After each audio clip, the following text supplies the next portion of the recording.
Welcome to Inception UPSC.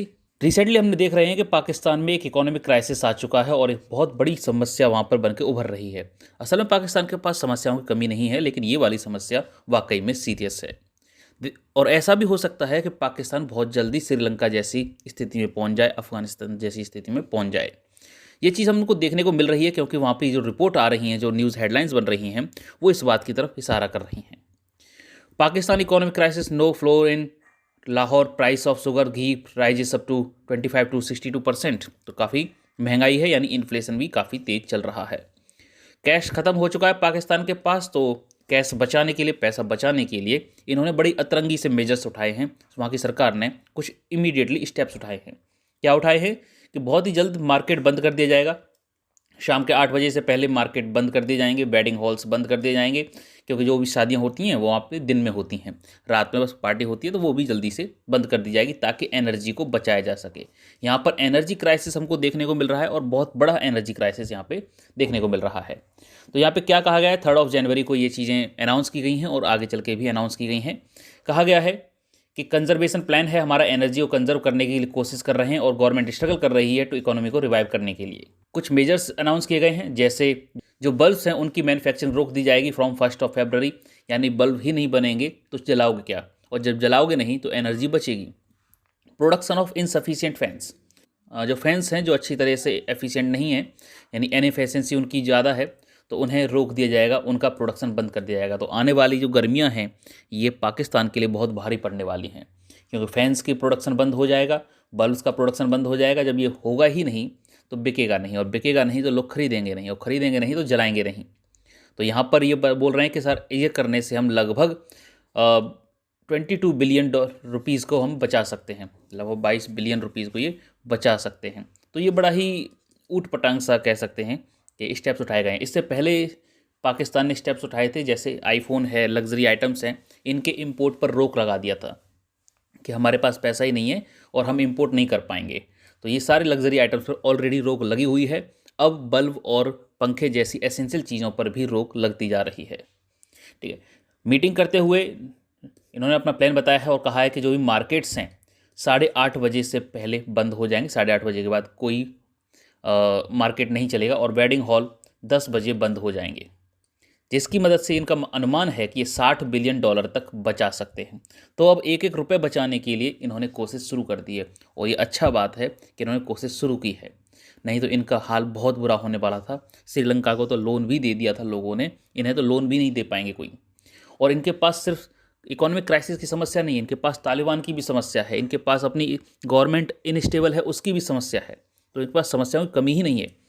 और कहा गया है कॉनिकल जो गीजर्स हैं इनका आप इस्तेमाल करिए ताकि जो गैस यूजेस हैं उसे बचाया जा सके, और लगभग इनका अनुमान है कि $92 बिलियन तक ये बचा सकेंगे। और स्ट्रीट लाइट के लिए इनका अलग प्रावधान आया है, ये कह रहे हैं कि अल्टरनेटिव में हम इसे जलाएंगे, यानी एक स्ट्रीट लाइट जलेगी तो एक बंद रहेगी, एक जलेगी और एक बंद रहेगी, इस तरीके से ये जलाएंगे ताकि $4 बिलियन यहाँ से बचा सकें। तो जो भी सोर्सेस हैं जहाँ से पैसा बचाया जा सकता है वहाँ से बचाने की कोशिश की जा रही है। लगभग ये बताया जा रहा है कि इन्फ्लेशन जो पाकिस्तान में है ये लगभग 21 से 23% इस साल रह सकता है, और फिजिकल डेफिसिट 115 ऑलरेडी हो चुका है, जो कि इन्होंने पूरी साल के लिए अनुमान किया था। देखो होता क्या है फिजिकल डेफिसिट में, जैसे हमने अनुमान किया कि हमारा इस साल 10 रुपये का घाटा आएगा, ये पूरी साल के लिए हमने अनुमान लगाया है, लेकिन इससे ज़्यादा इनका घाटा आ चुका है 115 रुपये का, ये 115% का, वो सिर्फ 4 महीनों में, शुरुआत के 4 महीनों में ही इनका टारगेट ओवर अचीव हो गया है। तो ऐसी कंडीशन में आप ये मान के चलिए कि आने वाले पूरी साल में इनको घाटा बहुत बुरी तरह लगने वाला है। तो अगर स्टेप्स नहीं उठाएंगे तो समस्या हो जाएगी। ठीक है, और ये हेडलाइंस आप ये देख ही सकते हैं कि जो स्टाफ्स है, गवर्नमेंट स्टाफ है, इससे भी बोला गया है कि आप वर्क फ्रॉम होम करिए, यहाँ आने की ज़रूरत नहीं है, नहीं आओगे तो ट्रांसपोर्टेशन कॉस्ट बचेगी, नहीं यहाँ नहीं आओगे तो हमें अपनी लाइट्स का इस्तेमाल नहीं करना पड़ेगा, आप अपने घर से ही काम करिए। तो ये तो समस्या है ही, लेकिन साथ साथ आप देख पाएंगे कि पाकिस्तान के ऊपर डेट बहुत ज़्यादा है, यानी उधारी बहुत ज़्यादा है, लगभग $274 बिलियन की उधारी है, और ये इनके जीडीपी का 80% अप्रॉक्स है। इवन जब इन्होंने ये मीटिंग अनाउंस की थी, जब मीटिंग की थी और कहा था कि हम एनर्जी कंजर्वेशन प्लान्स लेकर आ रहे हैं और एनर्जी को बचाने की बात कर रहे हैं, तो जो मीटिंग की थी उसमें भी लाइट नहीं थी, विदाउट एनर्जी, विदाउट लाइट्स। ठीक है। और हमको बहुत ही जल्द देखने को मिल सकता है, जैसे ये ब्लैकआउट्स हैं इसी तरीके से अब आने वाले टाइम में हमको पाकिस्तान में ब्लैकआउट्स देखने को मिलेंगे, यानी पूरे के पूरे शहर अंधेरे में रहा करेंगे, पूरे के पूरी जो इस्लामाबाद सिटी है वो पूरी अंधेरे में रहेगी। गांव तो ऑलरेडी इनके अंधेरे में है ही, अब जो मेन सिटीज़ हैं वो भी अंधेरे में रहेंगी, उन पे भी लाइट कट कर दी जाएगी। इससे होगा ये कि इनिशियल या शॉर्ट टर्म में ये पैसे तो बचा लेंगे, लेकिन लॉन्ग टर्म में बहुत बड़ा नुकसान होगा इन्हें, क्योंकि जो इंडस्ट्रीज़ यहाँ पर हैं वो यहाँ से अब जाना शुरू कर देंगे। अगर पाकिस्तान में छोटी मोटी कोई इंडस्ट्री है भी तो वो यहाँ से जाना शुरू कर देगी, कोई नई इंडस्ट्री आएगी नहीं। तो शॉर्ट टर्म में तो आप पैसे बचा लोगे, कि लॉन्ग टर्म में एक इकोनॉमिकल डेफिसिट क्रिएट होगा जिसको भर पाना नामुमकिन होगा। इकोनॉमिक क्राइसिस के साथ साथ इनके यहाँ अनएम्प्लॉयमेंट की भी समस्या है। और अभी रिसेंटली हमने देखा, ये एक स्टेडियम है जिसमें बच्चों को बुलाया गया था और 1667 भर्ती निकली थी, जिसके लिए 30,000 से ज़्यादा लोगों ने अप्लाई किया था। ये रिटन टेस्ट देने के लिए बैठे हुए हैं। तो वहाँ पर अंदाज़ा लगा सकते हो कि 1600 की भर्ती है और 30,000 लोग आए हुए हैं, तो अनएम्प्लॉयमेंट किस लेवल का होगा। हालांकि इंडिया में भी ऐसा ही लगभग अनएम्प्लॉयमेंट है, लेकिन हमारे यहाँ कंट्रोल्ड है, मतलब इतना ज़्यादा चिंता करने की जरूरत नहीं है। लेकिन इनके यहाँ हर तरीके से चिंताजनक है। और जितना ज़्यादा अनएम्प्लॉयमेंट होता है ना, किसी कंट्री में देखना, जितना ज़्यादा अनएम्प्लॉयमेंट होगा उतना ज़्यादा यूथ भड़कता है और भटकता है। ये भड़केगा भी और ये भटकेगा भी। भटकेगा किसकी तरफ? तालिबान की तरफ। ठीक है, तो उतना ही तालिबान स्ट्रांग होगा जितना इनके यहाँ अनएम्प्लॉयमेंट होगा। और अभी जो सरकार के फैसले हैं, लाइट्स कट करना, एसेंशियल कमोडिटीज़ को कट करना, ये और ज़्यादा पुश करेगा तालिबान आइडियोलॉजी की तरफ और इस्लामिक फंडामेंटलिज्म की तरफ।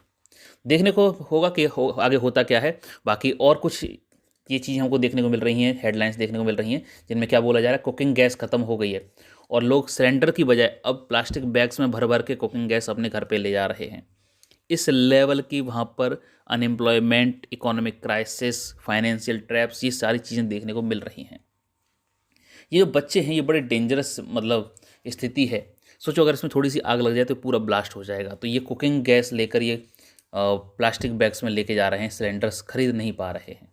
तो ये स्थिति हमको देखने को मिल रही है।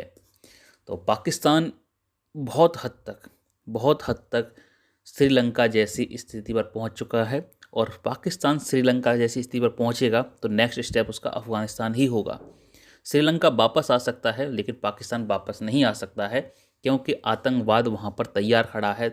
देखा जाए तो सिर्फ पाकिस्तान के पास और समस्या है, उसका जो फॉरेक्स रिजर्व है ये 8 साल के सबसे लो पर जा चुका है। यानी फॉरेक्स रिजर्व उनके यहाँ पर कितना बचा है? $5.57 बिलियन।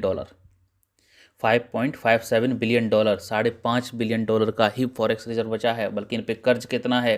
$274 बिलियन का। सोचो आपकी जेब में, आपके सेविंग अकाउंट में ₹5.5 हों और आप पे कर्ज ₹274 का हो, तो ऐसी स्थिति में आप क्या करोगे?